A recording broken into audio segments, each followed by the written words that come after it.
Yo à la con.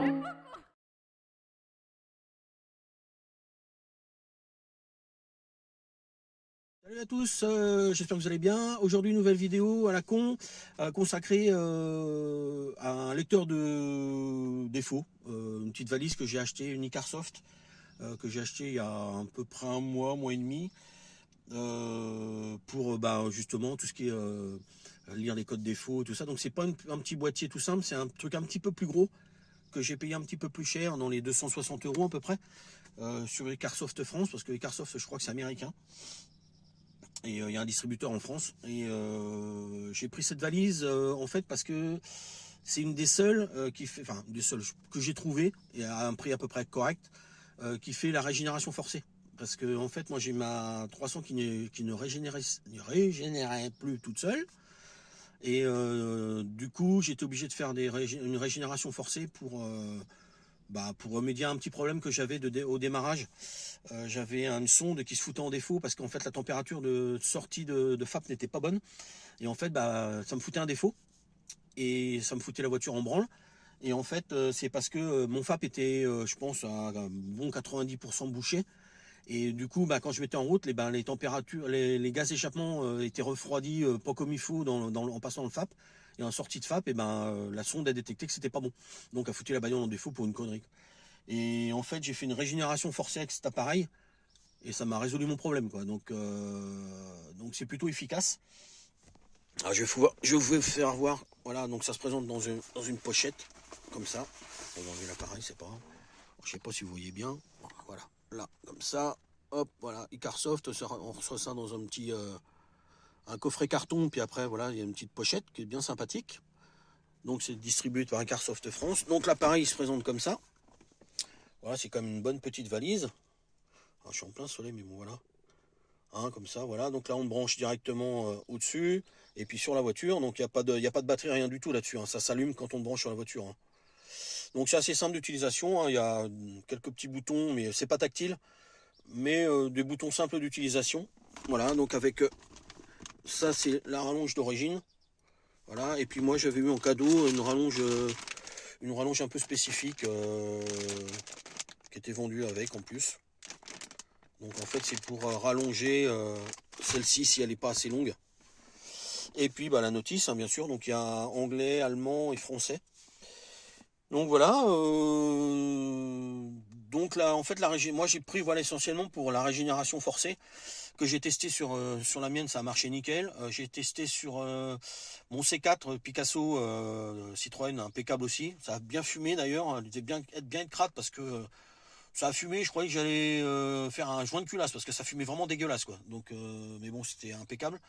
Et puis j'ai fait aussi sur l'Alfa Romeo de mon fils. C'est pareil, ça a marché nickel. Donc c'est un multimarque. Ça fait Renault, Citroën, Alfa Romeo, enfin plein de trucs. Alors je vais pas le brancher parce que voilà. Après si je pourrais le brancher pour vous faire voir comment ça donne, mais bon avec le soleil ça va être un peu chiant. Je vous mettrai le lien d'achat en commentaire. Et puis sinon ça fait quand même pas mal de trucs. Donc là j'ai la notice. Bon, ça fait la régénération forcée, ça fait les remises à zéro de vidange. C'est compatible tous les systèmes ODB, donc les prises des nouvelles voitures. Ça fait les calibrages pour les angles de braquage. Ça fait ça gère le système électronique de commande de papillons, donc les fameux papillons là qui foutent la merde des fois. Donc voilà, ça détecte tous les défauts. Donc moi j'ai par exemple, il y a certains défauts qui restent. Comme moi par exemple, j'ai débranché mon HID. Et quand je mets supprimer les défauts, ça va le supprimer sur le coup, mais après il va revenir. Donc ils apparaissent pas sur mon tableau de bord, mais quand on met l'appareil, il y a certains défauts qui reviennent. Donc comme là, moi j'ai mis en ampoule LED, donc j'ai débranché mon système d'ampoule classique. Ça me met un défaut parce que le système est débranché, mais ça revient tout le temps. Donc ça, c'est des défauts qui sont pas graves. Après, je sais pas, moi, si vous avez par exemple un rétroviseur qui ne se baisse plus quand vous reculez, par exemple, et ça va mettre le défaut. Ça gêne pas plus que ça, mais ça va mettre le défaut. Mais par contre, certains défauts principaux, comme là, j'ai eu un problème avec mon système de FAP. Le défaut, j'ai pu le supprimer facilement. Donc c'est plutôt pas mal. Donc voilà, donc c'est plutôt un bon appareil, j'ai bien aimé. On peut tester, alors aussi on peut tester la batterie avec en quelques secondes le voltage de la batterie. On peut imprimer, si par exemple on a des choses à imprimer sur un ordinateur, on peut le brancher sur un ordi et lui il enregistre les paramètres et on peut les imprimer sur un ordinateur, donc enfin sur une imprimante, donc c'est plutôt pas mal. Bon, les mises à jour sont faites sur PC, c'est multilingue. Donc il y a français, anglais, néerlandais, espagnol, allemand. Donc voilà, c'est plutôt pas mal.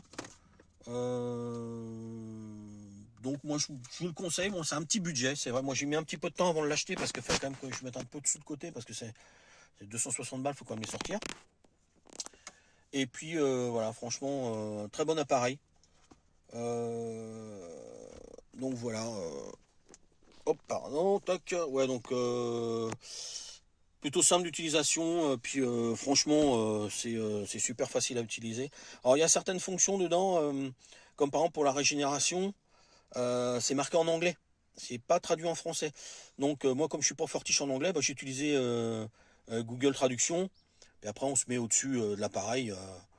Et puis ça traduit, quoi. Donc après, c'est juste pour pas faire une connerie au moment, par exemple, de la régénération. Mais bon, voilà. Donc franchement, c'est bien. Alors pour la régénération, par contre, il conseille. Donc moi, ça va, je l'ai fait avant la vidange. Mais il conseille qu'au bout de 2 régénérations, il faut vidanger le moteur. Parce que bon, ouais, bah, le moteur, il monte à 2500-3000 tours pendant un quart d'heure à l'arrêt, quoi. Donc ça chauffe pas mal. Hein. En dessous, l'échappement, il est bien chaud, quoi. Donc voilà. Donc bah, vous n'hésitez pas à me mettre en commentaire ce que vous en pensez. Hein. Moi, je trouve ça pas mal. Donc c'est plutôt de bonne aloi, comme disaient les Romains, hein, ou plutôt les gens du Moyen Âge. Et puis bah voilà. Hein. Donc c'est vrai que et après, si vous voulez juste un lecteur tout simple, juste pour lire les défauts, éventuellement pour effacer des codes défauts, c'est pas la peine de prendre ça, quoi. Il y a des trucs beaucoup moins chers. Vous pouvez lire les défauts, et puis voilà. Mais là, il est quand même plus complet et c'est vraiment pour la régénération que je l'ai pris et franchement, ça marche super, quoi. Donc voilà, c'est top. Et puis bah voilà. N'hésitez pas à mettre un petit pouce à droite ou à gauche ou à droite.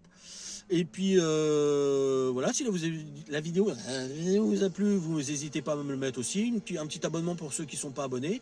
Et puis comme disait Schwarzy, bisous bisous. I'll be back.